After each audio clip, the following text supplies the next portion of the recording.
Welcome to beautiful Israel. I've been here for a few days now. Such a beautiful country, wonderful people here. I've been very busy since I landed in Israel, spending time with Israeli friends, spending time with our staff, and just so glad to be here in the land. And beginning really yesterday and on to this morning, I've been thinking a lot about God's future promises for Israel. And I know that there are quite a few people who have been taught that God really doesn't have a future for Israel. Some people have been taught that the promises for Israel are just allegory, they're spiritual in nature, and even the promises of God's coming kingdom that Jesus tells us to pray for, thy kingdom come. They're just spiritual, just the kingdom's in our hearts now and there's nothing else coming. So I did a little study that I wanted to share with you, and I went back and I looked at several prophecies. This is certainly not all not comprehensive. But let's just start with Genesis chapter 15. You're talking around 2100 BC here. God tells Abraham, that his descendants would be enslaved by a foreign nation. We would come to know that nation as Egypt. And I was thinking, those who maybe were questioning God's commitment, questioning the literal prophecy, could have said, yeah, but God's not talking about Israel being physically enslaved, right? He would never send his people off to Egypt for 400 years. This must be a spiritual enslavement. That's what we're talking about. Well, what happened? We all know the record. It was an actual, literal, physical enslavement that the Israelites experienced for 400 years in Egypt. Okay, so now fast forward to the end of that 400 years, about 1446 BC, and God promises deliverance from Egypt in Exodus chapter 2. Now, someone could have said, well, but will God literally deliver us from Egypt? Or is he just talking about a spiritual deliverance? At that time, the Israelites were not necessarily obedient. The scriptures tell us that they were worshiping the idols of Egypt at the time. So someone could have said, it's really doubtful that God's going to deliver this people. They don't believe. But we know the record. God absolutely did deliver the Israelites out of Egypt. It's where we have the Passover event, just as he had promised. Now, continue to fast forward. You got 40 years of wandering in the desert. Israel isn't necessarily faithful during that 40 years. There's many times of rebellion and so forth.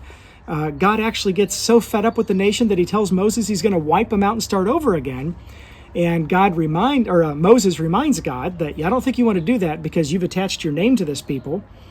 At the end of that 40 years in Joshua chapter 1, God again says, I'm going to fulfill my promise to bring this people into the land. Now, someone could have said, physical geography, well, isn't that just a symbolic rest? Isn't that what God's telling us, Joshua? Surely he's not going to lead us into the promised land. We've treated him with contempt. Plans have changed. I'm sure of it. But again, we know the record. God literally led the Israelites into the promised land, even after 40 years of desert wanderings. Now, fast forward a bit more. You get to around 1000 BC, and we have some Messianic prophecies that are provided through the Hebrew Bible, through the Jewish prophets and so forth. And one of them, in Psalm 16:10, is that the Messiah will not decay while in the grave. Now, this is a very unique prophecy. And something tells me there were people around during that time who read that prophecy and said, well, this isn't talking about physical decay because that would mean the Messiah would die. This must be talking about spiritual decay. This is allegorical language. Surely the Messiah is not going to die. But we know the record, don't we? The Messiah indeed would come, and he would willingly lay his life down for Israel and the nations. Now, again, around 1000 BC, you have another unique prophecy in Psalm 22:16. This prophecy says that the Messiah's hands and feet would be pierced. I just bet you there were some around at the time who said, God won't allow that. God's not going to allow his Messiah to be pierced literally. And I'm sure there were some who were saying, listen, with your hyper-literalism here, you're just going to ruin the text for everybody. People are going to end up missing the Messiah because you think it's an actual piercing. But guess what happened? The Messiah was literally pierced. Now, let's go a couple hundred years later, about 300 years later to be exact. Around 700 BC, you have the prophet Isaiah writing that there's going to be a virgin who's going to bear a child. A son is going to be given. Now, this is some unique child through a virgin. This is a miraculous sign for the house of Israel. And I'm sure there were some around who said, virgins don't have babies. This must be metaphorical in nature. It's just an allegory. You're crazy. If you believe the Messiah will come from a virgin, you've lost it. You're just crazy. Now, on this side of history, certainly the vast majority of evangelical Christendom believes indeed the Messiah was born of a virgin. Also around 700 BC, we have a very important prophecy in Isaiah chapter 52:13 all the way through 53:12. This is the prophecy of the suffering servant.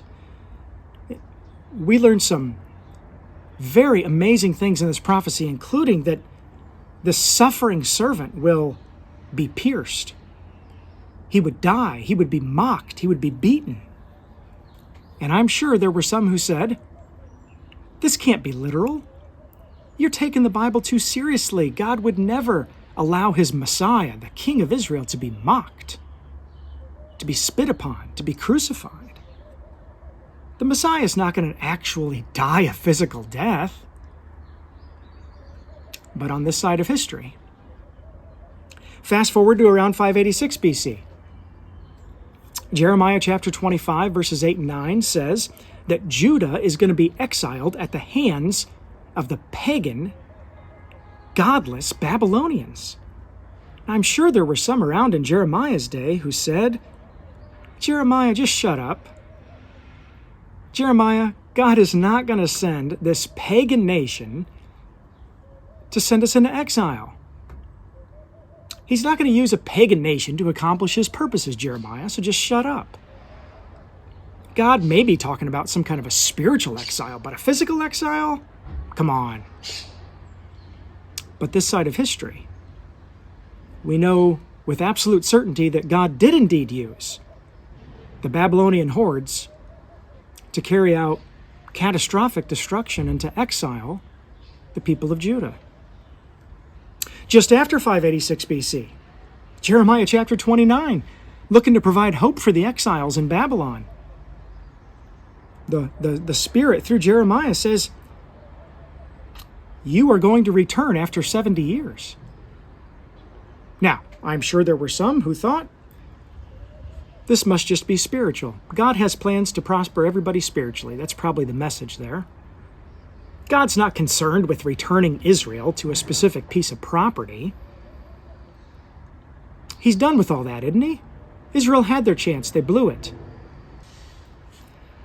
Around 33 AD, the Messiah, Matthew chapter 16, verse 21, predicts his death and resurrection. Some didn't believe him at the time, even those who were amongst him. Death and resurrection, you can't die. You're here to deliver us. Hey, there's no way you're going to literally die. Messiah's not going to die, you ignorant layman. This must be spiritual death, right? This is an allegory, a picture. The Messiah literally was crucified. He was literally raised from the grave. Around 33 AD, also, the Messiah predicts the destruction of the temple in Luke chapter 13. It says that Jerusalem's house was going to be abandoned to her. Could have been those at the time who said, this is a metaphor. Surely Jesus isn't referring to a literal temple in Jerusalem that's going to be abandoned. This side of history, we know that approximately 40 years later, the Romans came in and destroyed Jerusalem and certainly destroyed the temple. So if God fulfilled all of these past prophecies literally, what do you think are the chances that he is going to fulfill the remaining prophecies literally?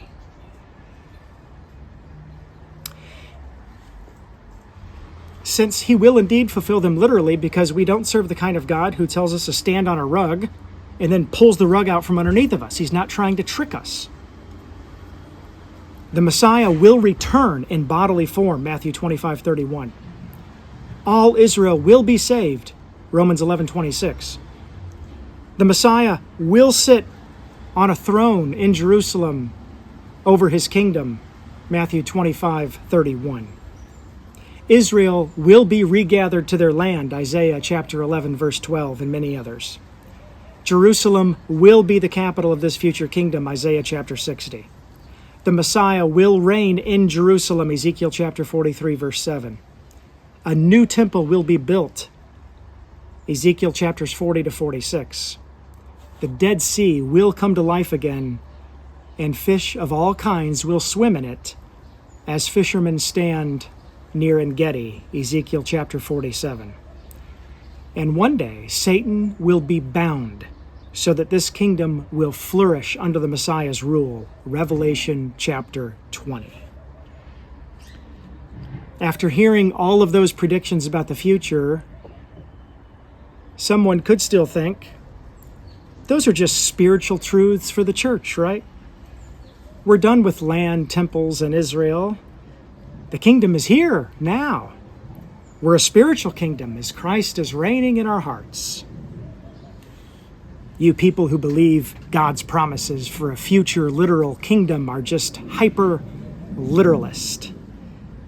The prophets didn't know what they were talking about when they described these things. This is just allegorical language to provide some kind of a picture of a beautiful future. Did God really say? The record of history is certain that what he says, he means. The word is clear, brothers and sisters. All of his good promises are trustworthy, and all of them bring him glory. You who call upon the Lord, give him no rest until he establishes Jerusalem and makes it a praise of the earth. Shalom from Israel.